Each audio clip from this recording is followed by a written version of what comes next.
নেত্রকোনার কলমাকান্দা ও দুর্গাপুর উপজেলায় জমে উঠেছে নির্বাচনের উৎসব। আর প্রচারণায় বাধা, স্থানীয় প্রশাসনের পক্ষপাতমূলক আচরণ সহ পাল্টাপাল্টি অভিযোগের মধ্য দিয়ে চলছে প্রার্থীদের প্রচারণা। তবে সাধারণ ভোটাররা বলছে, ন্যায়পরায়ণ, পরিশ্রমী, পরোপকারী প্রার্থীকেই নির্বাচিত করবেন তারা।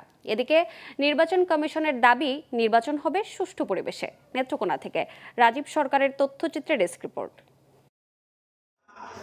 ষষ্ঠ উপজেলা পরিষদ নির্বাচনের প্রথম ধাপেই ভোট হবে নেত্রকোনার কলমাকান্দা ও দুর্গাপুর উপজেলায়। আগামী ৮ মের নির্বাচনে দুই উপজেলায় চেয়ারম্যান পদে ১৪ জন, ভাইস চেয়ারম্যান পদে ৬ ও মহিলা ভাইস চেয়ারম্যান পদে ৫ জন প্রার্থী প্রতিদ্বন্দ্বিতা করছেন। এরই মধ্যে জোর প্রচারণা চালাচ্ছেন সব প্রার্থী। সেই সাথে দলীয় নির্দেশনা ভাঙা ও আচরণ বিধি না মানার অভিযোগের তীর তুলছেন একে অপরের বিরুদ্ধে। এবার দলীয় প্রতীক না থাকায় যোগ্য প্রার্থীকেই নির্বাচিত করবেন বলে জানিয়েছেন ভোটাররা। জাতীয় নির্বাচনের মতো এবার মার্কা নাই, ফ্রি দেওয়া হয়েছে। সুতরাং এবারে নির্বাচনে, উপজেলা নির্বাচনে আমাদের পছন্দ মতো আমরা ভোট দিতে পারবো। এই নির্বাচনে আমরা যাকে যোগ্য মনে করব, যিনি জনগণের জন্য কাজ করবেন, জনগণের সুবিধা অসুবিধা যিনি বুঝবেন, তাকেই আমরা নির্বাচিত করতে চাই। এদিকে ভোটারদের দ্বারে ঘুরে ভোট চাওয়ার পাশাপাশি বিভিন্ন প্রতিশ্রুতি দিচ্ছেন প্রার্থীরা। সেই সাথে জয়ের বিষয়ে আশাবাদী তারা।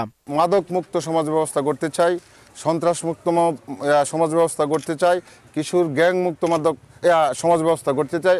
আমি এই দিকে আমার মনোনিবেশ করব। সাধারণ মানুষ আসলে এটাই চাই যে একজন নেতা, সে আমরা যাওয়ার পরে সে আমাদেরকে সম্মান দেবে এবং আমরা যে প্রয়োজনে যাব সে প্রয়োজন যেন সমাধান দিতে পারে, এরকম নেতাই মানুষ আসলে চাই। এদিকে সরকারি উপকারভোগীদের কার্ড জিম্মি করা ও কালো টাকা ছড়ানো ও দলীয় প্রভাব খাটানোর অভিযোগ তুলেছেন আলোচিত এই চেয়ারম্যান প্রার্থী। কার্ডগুলোকে জিম্মি রেখে তারা একটা প্রতীকের পক্ষে ভোট এবং প্রচারণার জন্য মানসিকভাবে চাপ তৈরি করছে। এটা হচ্ছে অত্যন্ত নিন্দনীয় কাজ। তবে এসব অভিযোগ নাকচ করে এই প্রার্থী বলেন, সংসদ সদস্যের কাছের মানুষ হওয়ায় আওয়ামী লীগ নেতারা তাকে সমর্থন দিয়েছেন।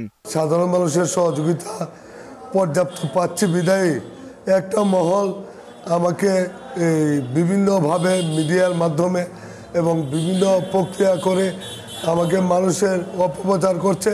এই নির্বাচন অবাধ, সুষ্ঠু ও নিরপেক্ষ করতে নেওয়া হয়েছে ব্যবস্থা, এমনটাই জানিয়েছেন জেলা নির্বাচন কর্মকর্তা। ইতিমধ্যেই প্রার্থীরা প্রতীক পেয়ে উৎসবমুখর পরিবেশে প্রচারণা করছে। আমার বিশ্বাস এই নির্বাচনটি একটি অবাধ, সুষ্ঠু এবং শান্তিপূর্ণ পরিবেশে অনুষ্ঠিত হবে। দুই উপজেলায় 2,16,743 জন পুরুষ ও 2,07,848 জন নারী ভোটার আছেন। Global television news desk.